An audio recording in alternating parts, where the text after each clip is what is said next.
Welcome to the Deep Dive.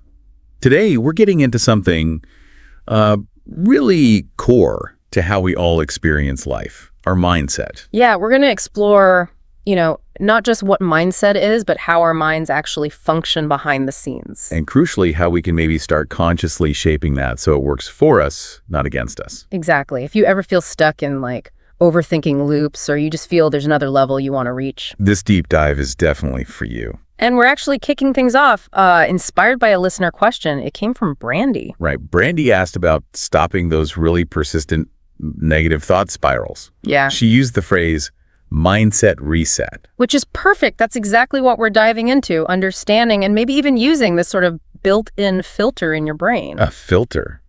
Okay, that sounds intriguing. Could it actually lead to, immediate shifts? Potentially, yes, once you understand how it works. But first, let's maybe just pin down this term mindset. We hear it all the time. Yeah, what are we actually talking about? Well, simply put, it's your collection of beliefs, your opinions about yourself, but the world, Right. And a really good way to visualize it, I think, is like putting on a pair of sunglasses. Sunglasses, okay. Yeah, the color of the lenses you pick that colors and shapes everything you see, Yeah. right? Your mindset does something very similar. It's a filter for your experiences. Gotcha. So if someone's rocking, the dark, pessimistic sunglasses, then even good things get kind of tainted. Like being on a gorgeous beach, but all you can think about is the slow drink service. Exactly. Or you're at a wedding, should be joyful, but you're mentally complaining about your cousin Vinny or something. Right. I know people like that. We all do. Now, flip that. Think about someone with that can-do attitude. That's... the rosy sunglasses. Yeah, they always seem to find the upside. Assume people mean well. Right, like that colleague who stays positive even when a project's going sideways. They just seem to brush off the bad stuff. But here's the kicker, maybe. People often don't even realize they have the sunglasses on. That's the crucial part. It becomes their default, their automatic way of seeing everything. It's just reality to them. And this filter, it doesn't just color the present moment. No way. It shapes how you look back at your past, how you imagine your future, and this is huge, the actions you actually take. Or don't take. Or don't take. Precisely. It even affects relationships. Like how I see my mom, for instance. My mindset about her could limit how I see her potential. Absolutely. If you have a fixed belief about who someone is, it's like putting blinders on. You might miss signs of change or growth because your filter says, nope, that's just how they are. Wow. Okay, so understanding this and maybe changing it is actually really powerful then. It really is. It can literally expand or limit what you think is possible for yourself. Okay, so here's a challenge for you listening.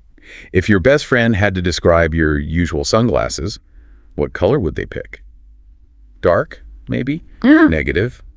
Or more rosy, positive? Just something to ponder. And let's be super clear here. This isn't about toxic positivity. Right. Not just think happy thoughts and ignore reality. No. It's about strategically, intentionally training your mind for a more, let's say, realistically optimistic and empowered outlook. And that can make a real difference, right? Like instead of, I'm totally screwed with this debt, it becomes, okay, this is hard, but I can figure this out. It shifts you from feeling helpless to feeling like you have some agency, some options you didn't see before. Yeah. And look, we have to acknowledge there are real tough external things, discrimination, poverty, illness, things you can't just wish away. Absolutely. But your mindset fundamentally affects how you react, how you respond, how you cope, and importantly, how you heal from those things. We've got listeners all over the world facing all sorts of challenges.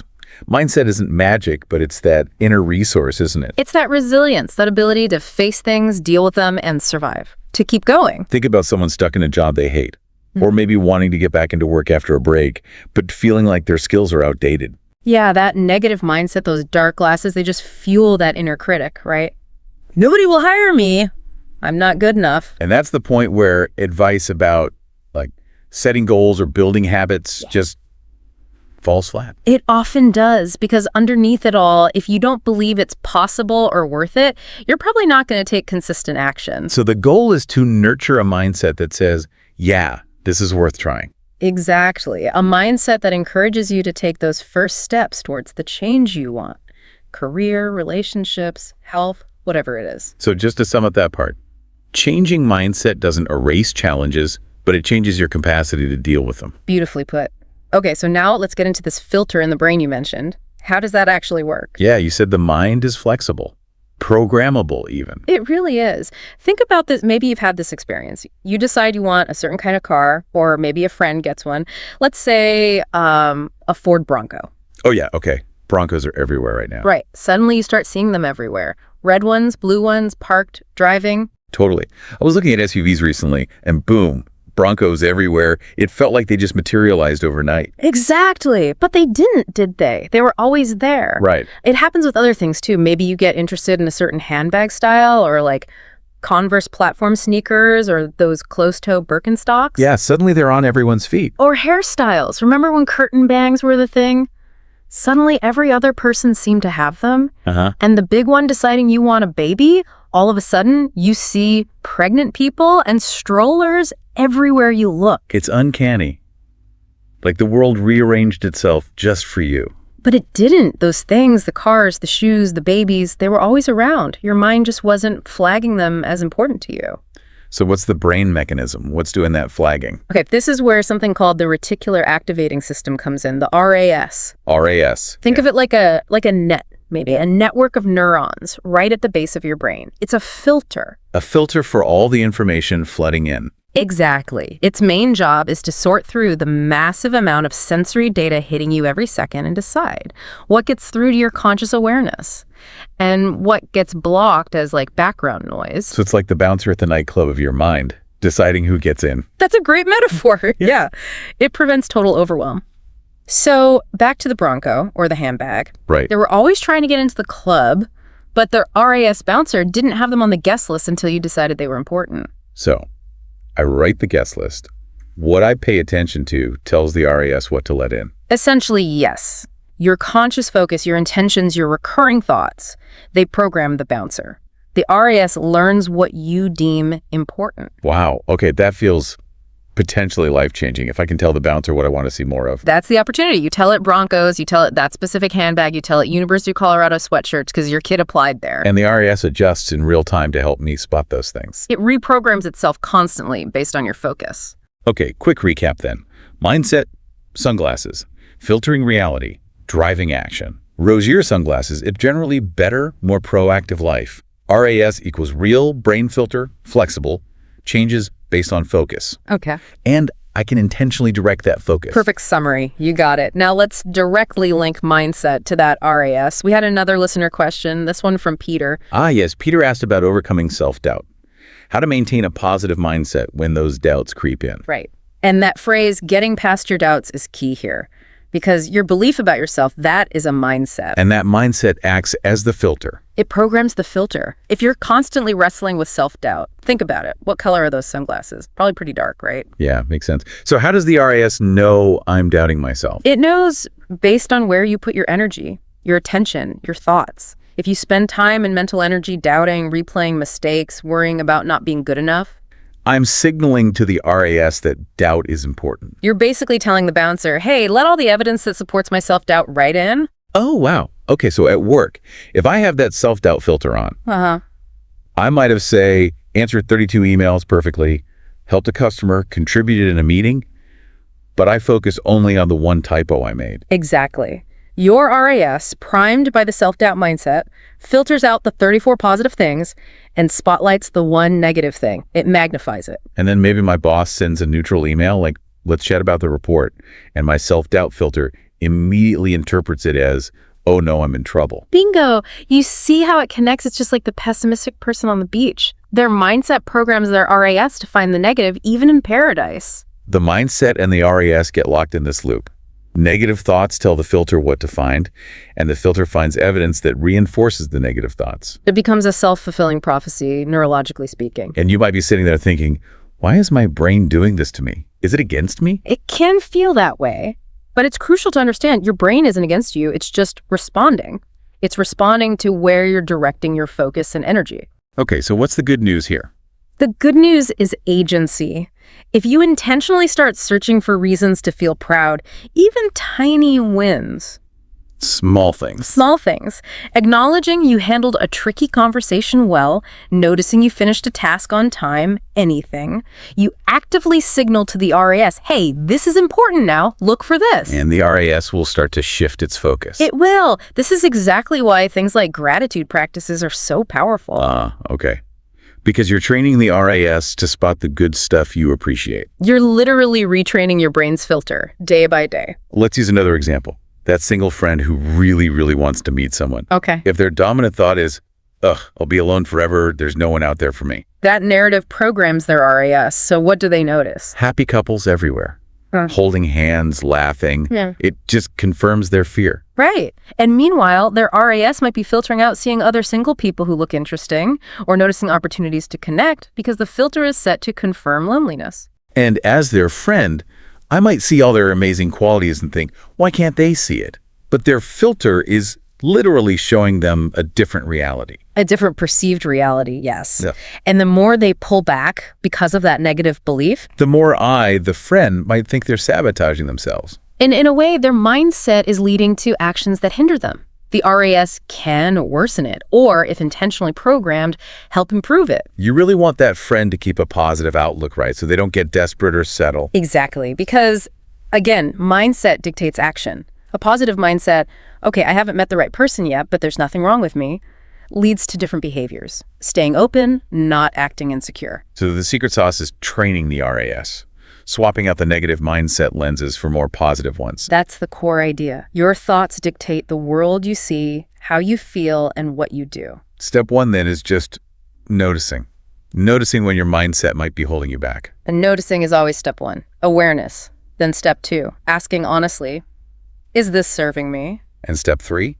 Getting serious about making your mind work for you. Knowing it's possible, even if your default feels really negative right now. It's kind of like Yeah. my social media feed, Yeah. right? My explore page. How so? Well, if I start clicking on, say, videos of puppies, pretty soon my whole feed is puppies. Or, long fingernail videos or fitness models, whatever I engage with, the algorithm learns. That is a brilliant analogy. It's exactly the same principle. Your brain's algorithm, the RAS, shows you more of what you focus on.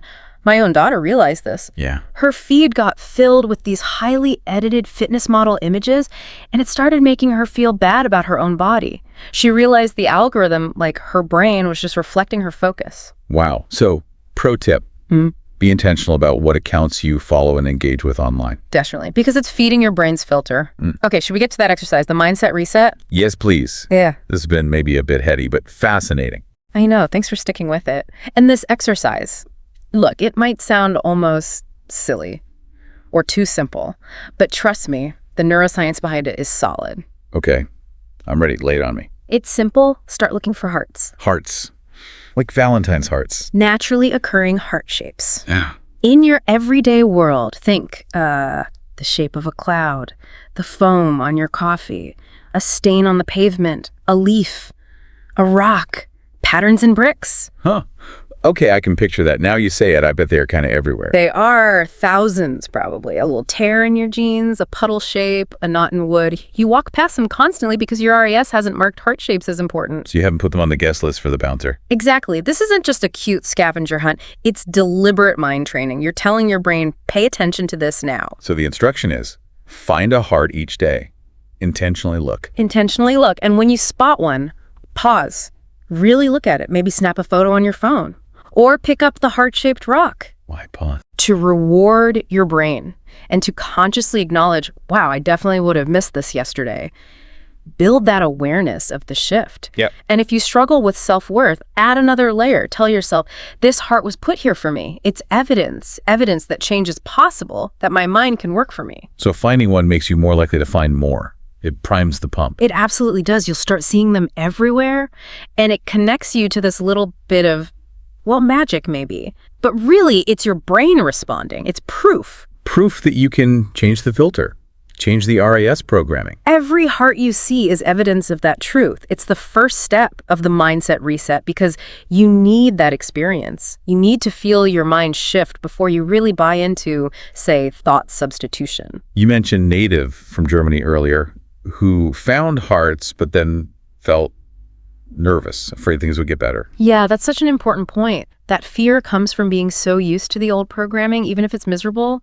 The known misery feels safer than the unknown potential happiness. Especially if you've been hurt before. Believing again can feel scary.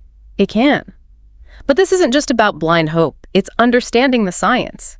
Recognizing that the negative default is often just outdated programming.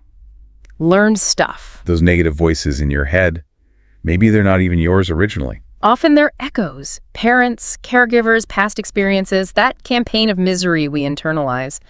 But you do have the power now to change the filter, to see reasons to be happy, to focus on the good. And that helps you spot the default negative thing that fights against happiness. Yes, which connects back to why I often say, I believe in you, even if you don't believe it yet. You really mean that, Doc? Yeah. I really do. It's like love being a verb. Yeah. Sharing this information, encouraging you, that's an act of belief. I've seen too many people transform not to believe in that capacity in everyone. The capacity to reclaim your brain. It makes you question all that negative self-talk, like, is it even true? Or just a habit? A habit often based on outdated information, which leads us to the next tool, the substitution diet. Okay, what's that? It's about catching those default negative thoughts and actively, consciously swapping them for something better. Give me an example. Okay, you catch yourself spiraling on, what if it all goes wrong? What if I fail? What if they hate it? What if? Yeah, that loop. Interrupt it. Ask yourself, but what if it all works out? Well, what if it works out? Simple, Yeah. but powerful. It is. It's not a guarantee, obviously, but it cracks open the door to possibility. It directly counters the negative wiring. The negative what-ifs paralyze you. They stop you from taking action. Exactly. But what if it works out? It might make you feel just encouraged enough to try. What if leaving my house is the best decision today? It shifts the energy. Because your brain pays attention to what you give airtime to, and the negativity gets too much. Way too much. Once you really grasp that your mind is trying to help, and you get to tell it what's important, it starts showing you a different world.